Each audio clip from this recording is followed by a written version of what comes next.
नमस्कार दोस्तों, स्वागत है आप सभी का एक और वीडियो में। तो आज इस वीडियो में हम पढ़ेंगे डायनेमिक्स ऑफ सर्कुलर मोशन का topic, tension in a rotating rod. कोई भी अगर जो रॉड है, मान लीजिए ये एक तरह की रॉड है और इसको जब हम इस एक्सिस पर रोटेट करेंगे, ठीक है, इसको जब हम इस एक्सिस पर रोटेट करेंगे तो इसमें जो टेंशन होगा इस पॉइंट पर किसी भी पॉइंट पर वो कितना होगा, इसके बारे में आज हम पढ़ेंगे। ठीक है, तो जब हम मान लीजिए यहाँ से पकड़कर मैं इसको कुछ इस तरह से घुमाता हूँ, ठीक है, ये इस तरह से घूमती है, तो इसका जो फ्री एंड है, फ्री एंड पर जो इसका टेंशन होगा वो होगा मिनिमम, और जो ये वाला एंड है जो मैंने पकड़ कर रखा है, ठीक है, या फिर जिसके अबाउट ये रोटेट कर रहा है, इस पॉइंट पर जो टेंशन होगा वो होगा मैक्सिमम। आइए देखते हैं किस तरह से होगा। मान लीजिए ये कोई जो है रॉड है, ठीक है, और ये इस पॉइंट के अबाउट रोटेट कर रही है,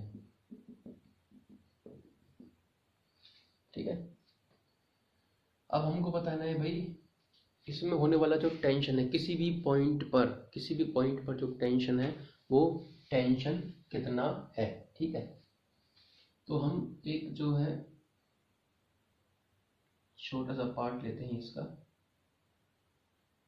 ठीक है, और मान लेते हैं भाई इस पॉइंट पर लगने वाला जो टेंशन है, इधर की तरफ है टेंशन टी और इधर की तरफ है tension T plus D T, ठीक है। तो इस सेक्शन पर, ठीक है, जो कि x दूरी पर है यहाँ से, ठीक है, और इसकी टोटल लेंथ है l, मान लेते हैं इसकी टोटल लेंथ है l, और इसका मास मान लेते हैं dm, ठीक है, इनफिनिटेसिमल स्मॉल, बहुत ही छोटा पार्ट इसका लिया है जिसका मास है dm और इसकी लेंथ मान लेते हैं कितनी है dx, ठीक है भाई। तो नेट इसमें जो टेंशन होगा वो होगा dt। dt क्या होगा, मान लेते हैं इधर वाला जो है t प्लस dt है, t प्लस dt है, और इधर है जो इधर वाले टेंशन को अगर हम नॉन नेगेटिव मानते हैं तो इधर वाले को नेगेटिव मानेंगे तो t plus D T minus T, इससे ये कैंसिल, तो नेट कितना आ गया इसमें dt। इसमें dt क्या है, टेंशन है, ठीक है, dt क्या है, टेंशन है। जो dt टेंशन है, dt टेंशन किधर की तरफ है, उसकी डायरेक्शन इधर की तरफ है। अब इस पार्ट पर dt टेंशन आएगा।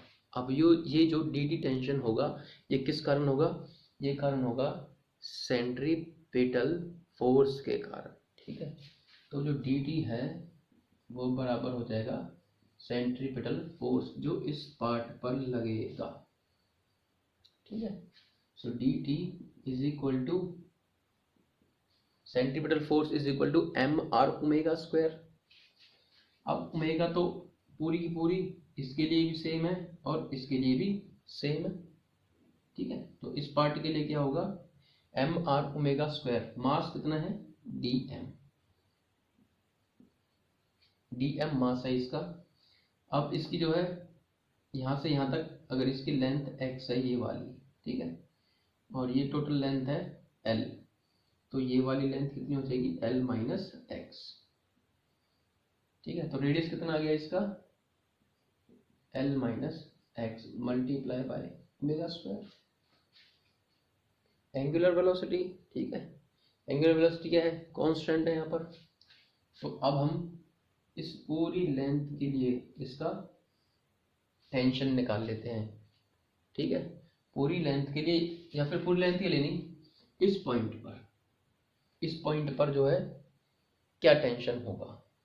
तो यहाँ से और यहाँ तक हमने इस पॉइंट पर माना जो टेंशन कितना है टी, ठीक है। तो जीरो से लेकर टेंशन टी तक, जीरो से लेकर टेंशन टी तक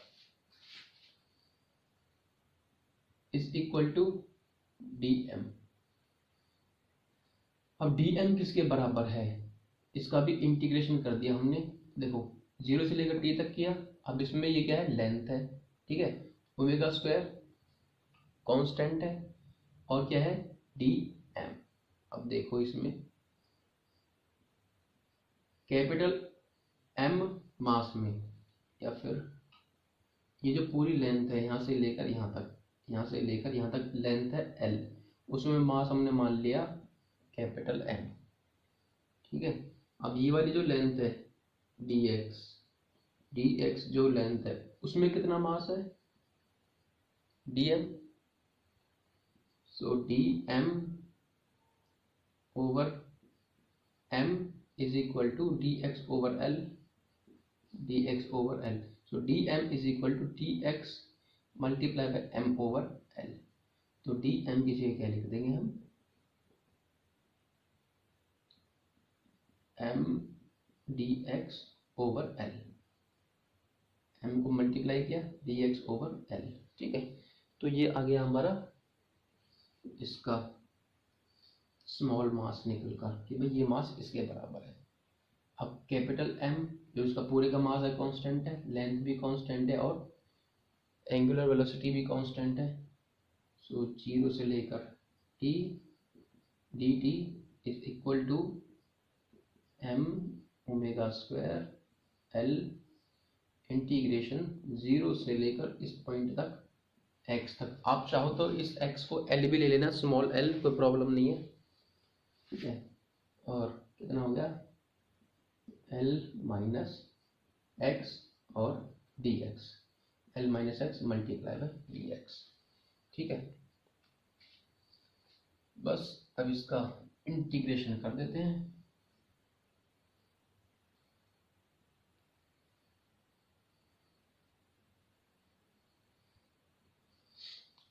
यहाँ से लेकर यहाँ तक ये वाली जो रॉड है, ठीक है भाई, ये वाला हमने पॉइंट लिया, यहाँ से लेकर यहाँ तक ये कितना है x, और ये टोटल l, और ये हो गया l minus x.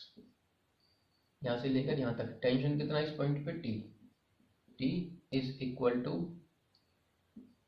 m omega square over l। अब इसका इंटीग्रेशन कर दीजिए, कितना हो जाएगा l x minus x square divide by 2, 0 से लेकर x। आप चाहो तो x की जगह स्मॉल l ले लेना, क्योंकि लेंथ के लिए लेंथ को शो करेगा, आपकी मर्जी, आप लेना चाहो तो ले लेना।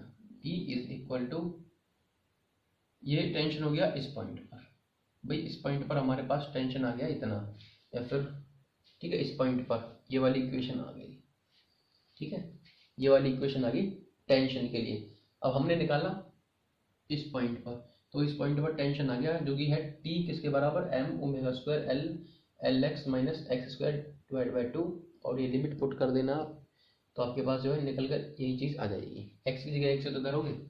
बात करते हैं अभी हम फ्री एंड पर कितना होगा।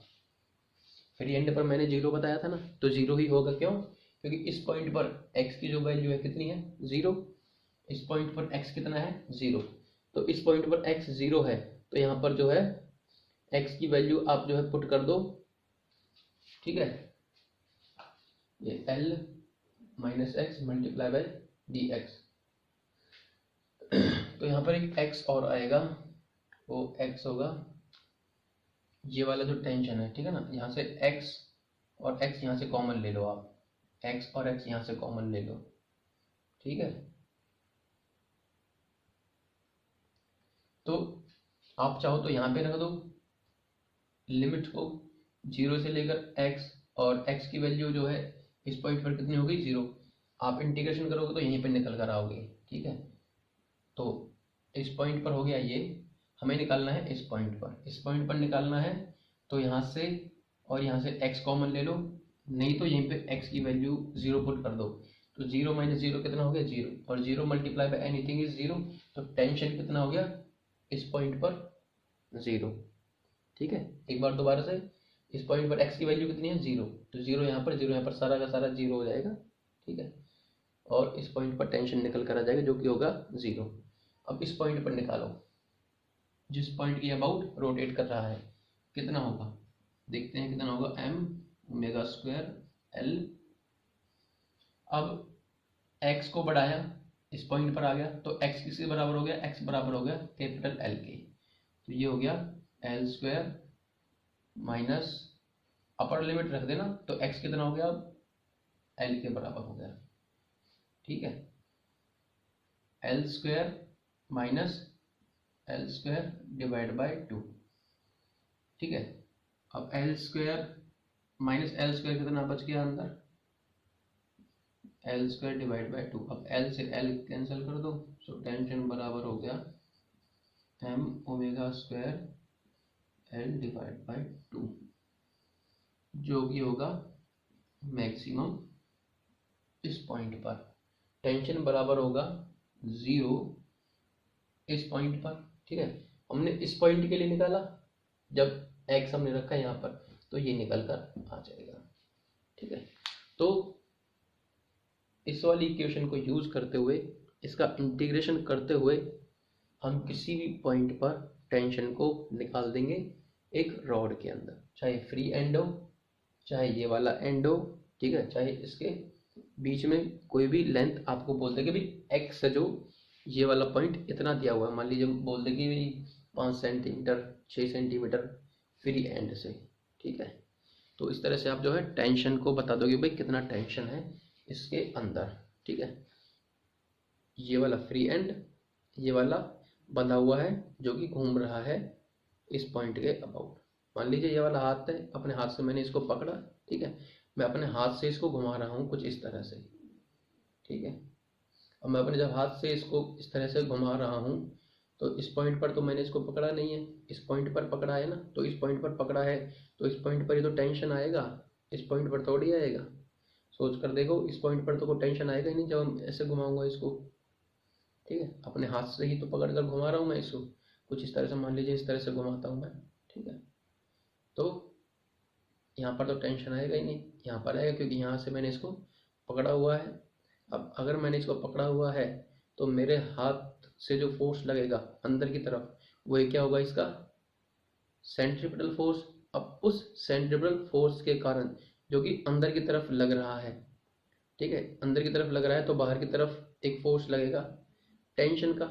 वो टेंशन का फोर्स अंदर वाले सेंट्रीपिटल फोर्स के बराबर होगा। तो ये वाला जो टेंशन का यूज करते हुए, और या फिर सेंट्रीपिटल फोर्स का यूज करते हुए, हमने इसके अंदर टेंशन को निकाला कैलकुलस का यूज करके। उम्मीद करता हूँ आपको वीडियो समझ में आ गई होगी। अगर आपको वीडियो अच्छा लगे तो वीडियो को लाइक कीजिए, चैनल को सब्सक्राइब कीजिए और शेयर कीजिए सभी स्टूडेंट्स के साथ। वीडियो देखने के लिए धन्यवाद।